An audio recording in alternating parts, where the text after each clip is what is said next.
La nuit n'est jamais vraiment silencieuse. Quand le monde dort, quelque chose d'autre veille. Des pensées que tu n'as pas invitées, des sensations que tu n'as pas choisies, des combats que personne ne voit, sauf ton âme. Et si ce que tu traverses ne venait pas seulement de ton esprit, ni même de ton corps, mais d'un monde invisible, plus ancien que tes peurs, plus rusé que tes doutes, plus réel que ce que tes yeux peuvent saisir. Ici, on ne parle pas de fantasmes, on parle de bataille, de frontières spirituelles franchies en silence, de chambres paisibles devenues champs de guerre, de croyants debout le jour, mais attaqués dans l'ombre. Si tu as déjà senti que quelque chose n'allait pas sans pouvoir l'expliquer, si tu as déjà lutté contre des forces que les mots ordinaires ne suffisent pas à nommer, alors ce que tu vas entendre aujourd'hui te concerne directement. Sur cette chaîne, on n'effleure pas le spirituel. On y entre. On éclaire ce que beaucoup préfèrent ignorer. On parle de ce que la Bible révèle et de ce que l'ennemi voudrait garder caché. Alors, avant d'aller plus loin, abonne-toi maintenant. Pas par habitude, mais parce que ce qui est révélé ici n'est pas fait pour être entendu une seule fois. Parce que chaque vidéo est une clé et qu'aucune porte ne s'ouvre sans persévérance. Active aussi la cloche, car certaines vérités ne préviennent pas avant d'arriver et tu ne veux pas les manquer quand elles tombent. Maintenant, ferme un instant les yeux et demande-toi ceci. Et si ce que tu croyais être de simples troubles était en réalité un appel au réveil spirituel?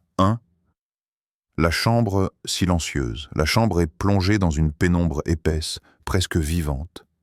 Les murs ne parlent pas, mais ils écoutent. L'air semble suspendu, comme s'il retenait son souffle, attendant que quelque chose se produise. Il est tard. L'heure où les bruits du monde se sont retirés, où les voix humaines se taisent, et où d'autres voix, plus anciennes, commencent à circuler dans les couloirs invisibles de l'âme. Tu es allongé là, les yeux fermés. Ton corps est immobile. Mais ton esprit, lui, n'a jamais cessé de marcher. Parfois, tout commence par une sensation presque imperceptible. Un frisson qui ne vient pas du froid. Une impression d'être observé sans que rien ne bouge. Comme si l'espace autour de toi s'était légèrement déplacé. Comme si quelqu'un avait modifié les contours même du silence. Il y a des nuits où l'on se retourne sans raison, où le sommeil refuse d'engloutir complètement la conscience, où l'âme reste suspendue entre deux mondes, ni vraiment éveillée, ni totalement endormie. Et dans cet entre-deux fragile, tout devient plus vulnérable. Car lorsque les paupières se ferment, les murailles rationnelles tombent.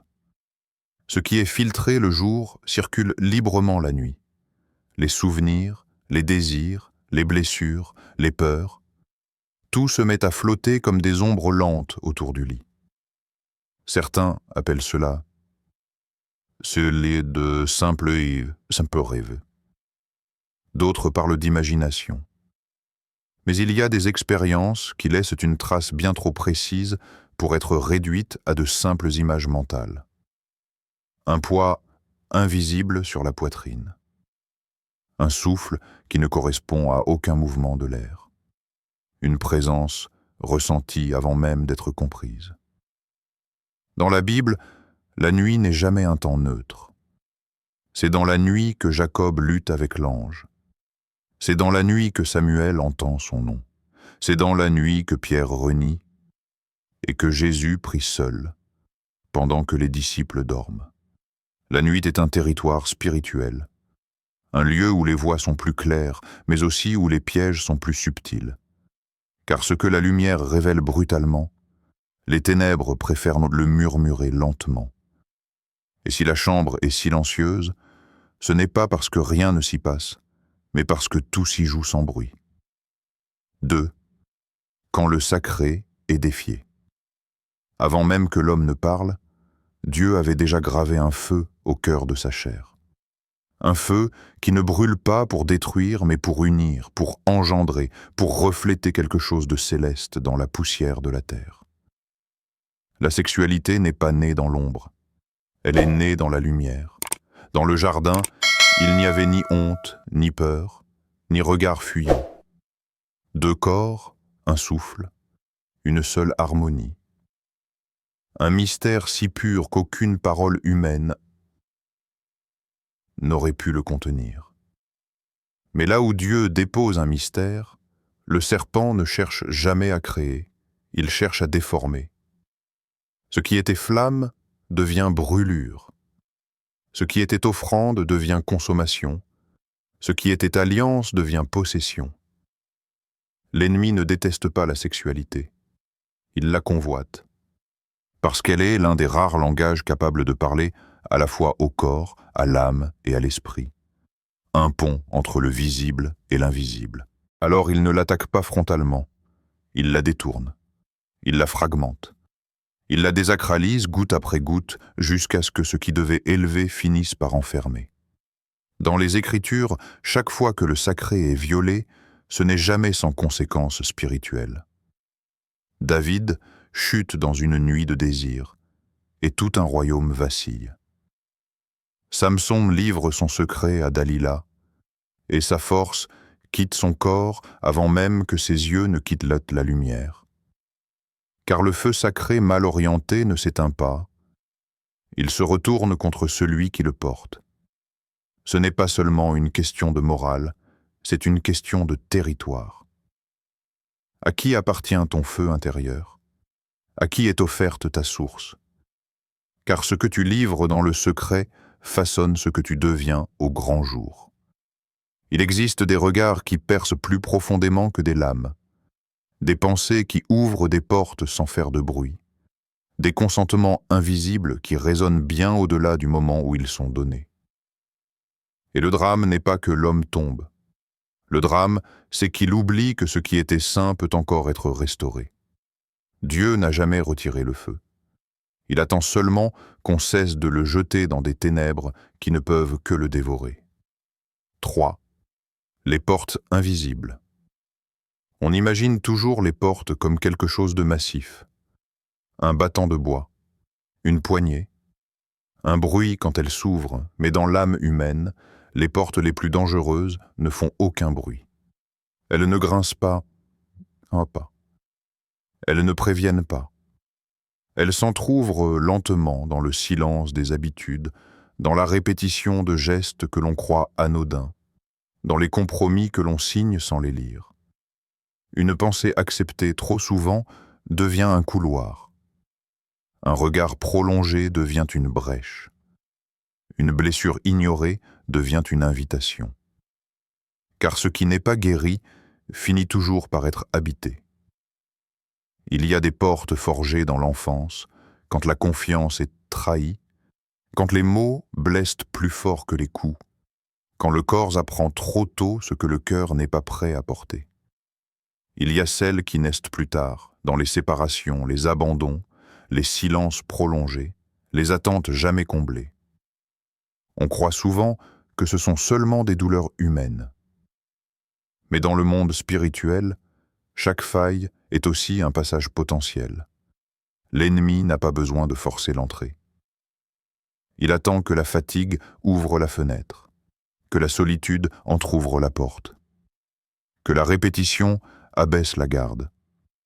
Et il ne se présente jamais comme une menace. Il se glisse sous la forme d'un apaisement rapide, d'un plaisir qui anesthésie, d'une distraction qui détourne, d'une voix qui murmure « juste cette fois ».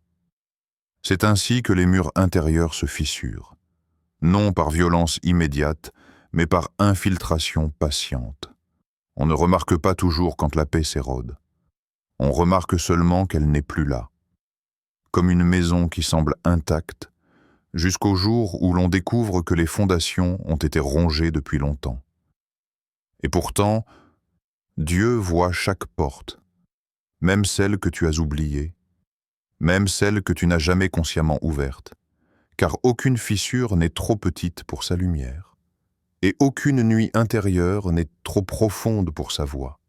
Mais tant que les portes restent invisibles pour toi, elles restent actives pour ce qui rôde autour de toi. 4. Les signes que l'âme murmure. L'âme parle toujours. Le problème n'est pas qu'elle se taise.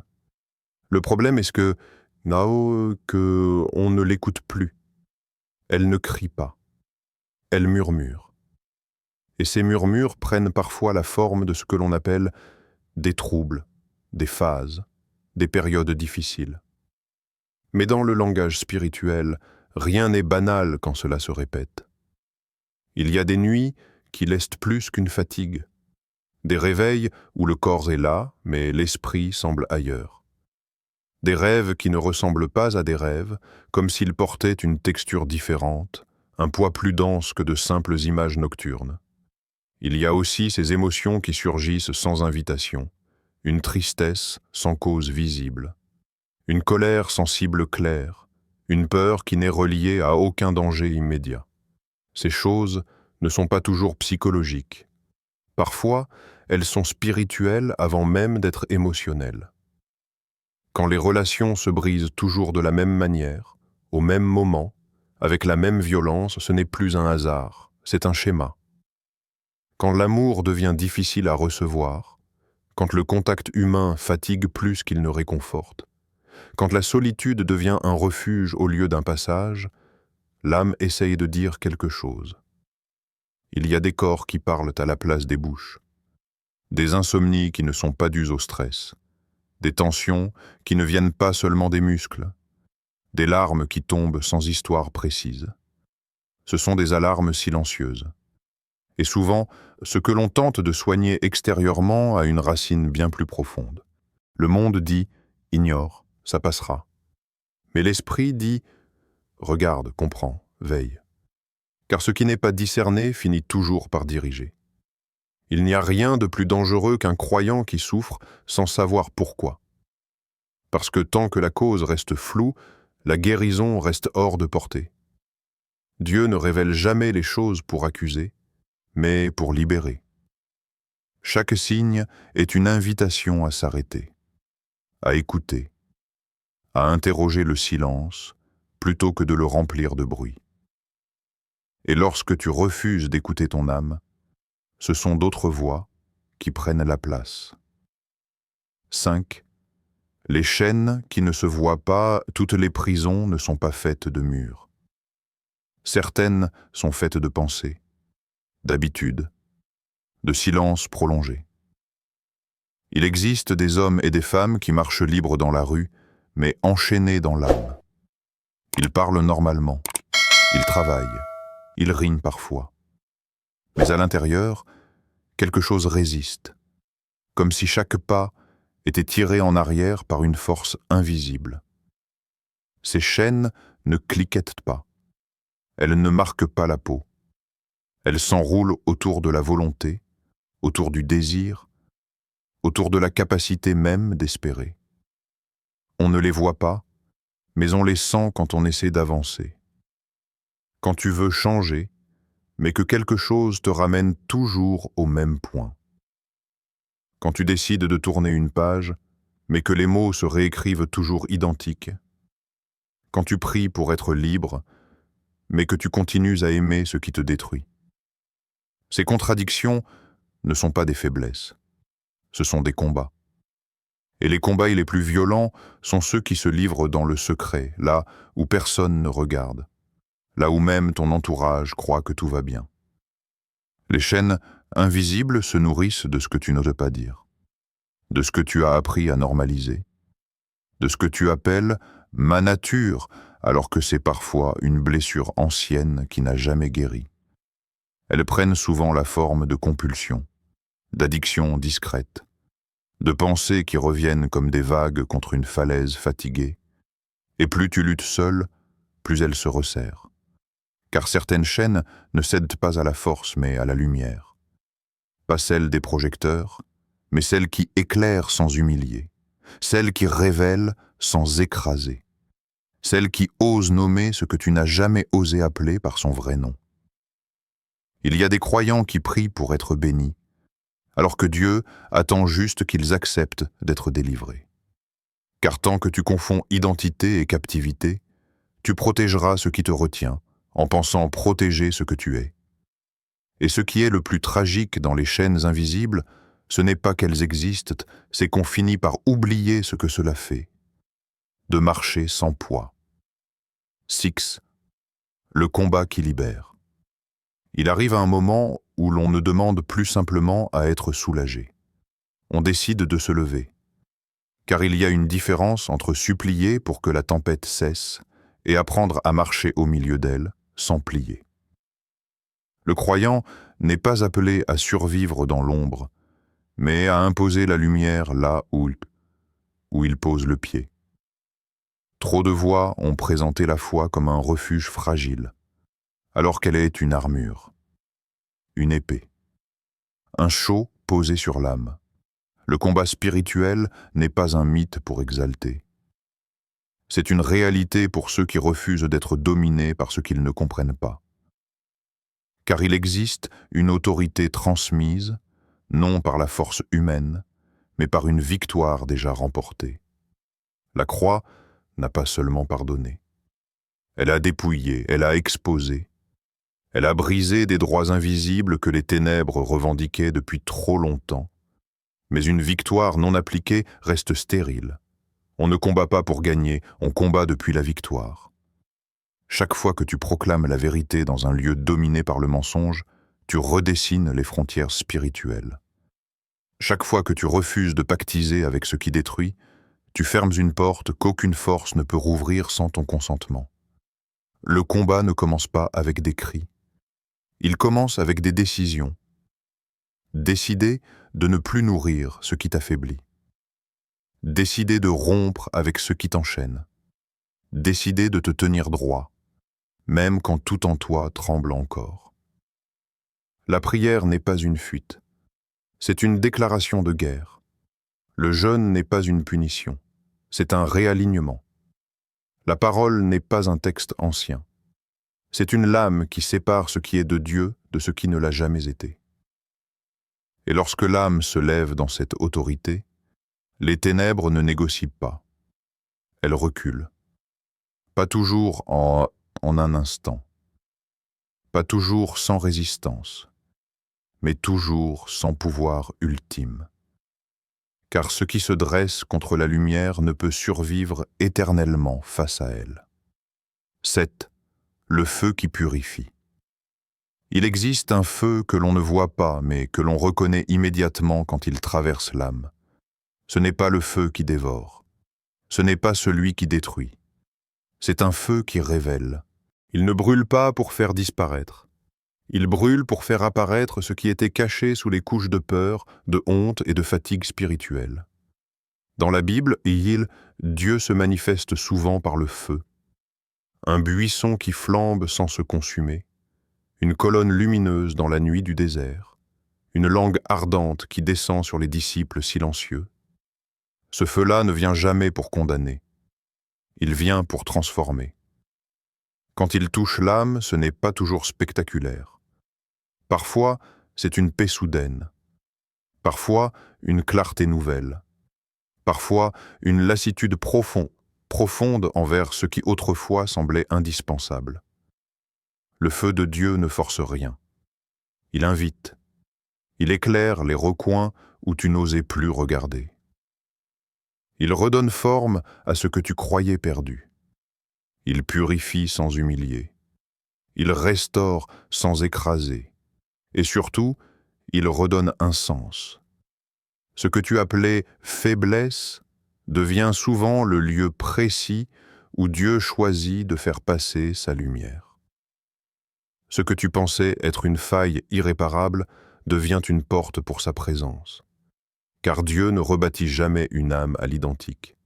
Il la transfigure.